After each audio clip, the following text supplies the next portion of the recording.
Janata garage promotion లో భాగంగా ఇచ్చిన ఓ ఇంటర్వ్యూలో యంగ్ టైగర్ ఎన్టీఆర్ అభిమానుల గురించి అభిమానం గురించి ఈ విధంగా చెప్పాడు. మితిమీరిన అభిమానం ఎప్పుడూ మంచిది కాదు. ముందుగా నువ్వు పుట్టిన దేశాన్ని, నీ తల్లిదండ్రులను, నిన్నే నమ్ముకున్న నీ భార్యను, నీ పిల్లలను, నీ శ్రేయోభిలాషులను, నీ మిత్రులను ప్రేమించు.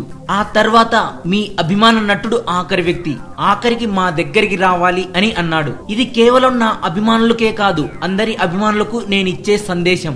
ఇంకా హీరోల మధ్య గొడవల గురించి చెబుతూ మేము కొట్టుకున్నామని తిట్టుకున్నామని ఎక్కడా ఎప్పుడూ లేదు. అభిమానం సినిమా వరకే ఉండాలి. 2 గంటల్లో చూసే సినిమా కోసం గొడవల్లోకి వెళ్ళొద్దు అని నేను కోరుకుంటున్నాను. నా అభిమానులు వెళ్ళరు అని నేను ఖచ్చితంగా అనుకుంటున్నాను. వెళ్ళేటట్టయితే దయచేసి నా అభిమానులుగా ఉండొద్దు అని నేను కోరుకుంటున్నానని ఎన్టీఆర్ గారు అన్నారు. వారం రోజుల క్రితం కర్ణాటకలోని కోలార్లో పవన్ కళ్యాణ్ ఎన్టీఆర్ అభిమానులు గొడవ పడ్డారని, ఇందులో పవన్ అభిమాని వినోద్ రాయల్ హత్యకు గురయ్యాడని వార్తలు వచ్చాయి. దీనిపై ఇప్పటికే పవన్ కళ్యాణ్ గారు స్పందించగా ఎన్టీఆర్ గారు తాజాగా ఈ విధంగా చెప్పారు.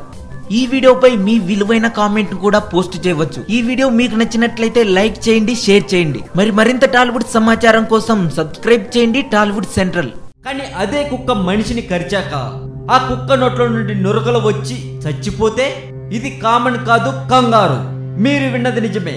కుక్క కరిచింది, అదే చచ్చింది. ఇక ఈ మధ్య వచ్చిన అంతం మూవీలో రష్మి ఉన్నది కొద్దిసేపే అయినా సినిమా ట్రైలర్ లో రష్మి రొమాన్స్ పెట్టి ఆ సినిమాకు కూడా డబ్బులు సాధించేలా చేసుకున్నారు డైరెక్టర్ గారు.